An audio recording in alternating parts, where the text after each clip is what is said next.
Hello, मी चंद्रकला आणि माझ्या चॅनलमध्ये तुम्हा सर्वांचे खूप खूप स्वागत आहे. तर मग आज आपण आलूची भाजी बनवणार आहोत. तर मग नेहमीच शेंगदाणे खोबरं घातलेली भाजी आपण बनवतो. तर मग आज जरा वेगळ्या पद्धतीने बनवणार आहोत. तर मग ती खायला फारच छान लागते.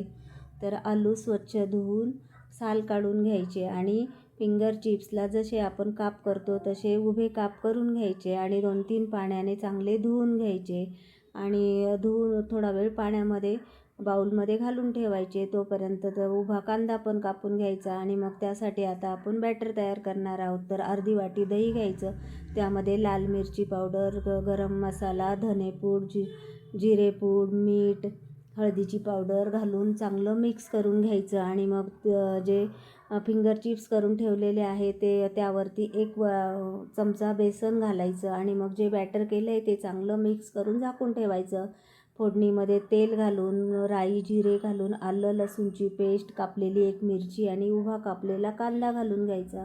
गुलाबी कलर येऊपर्यंत कांदा चांगला परतून घ्यायचा आणि मग त्यावरती हे जे मिक्स करून ठेवलेलं बॅटर घालून घ्यायचं आणि मग आता हे घालून चांगलं उलटपालट करून घ्यायचं. मग वरतून थोडंसं 1 वाटी गरम पाणी घालून घ्यायचं.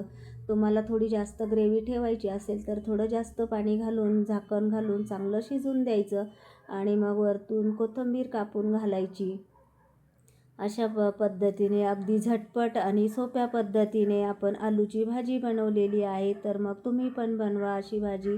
खायला फार सुंदर लागते. तुम्ही भाताबरोबर खा, भाकरीबरोबर खा किंवा पोळीबरोबर खा. खायला फार छान लागते. तुम्ही पण बनवा आणि व्हिडिओ आवडला असेल तर लाईक करा, शेअर करा, सबस्क्राईब करा आणि कॉमेंट करा. धन्यवाद.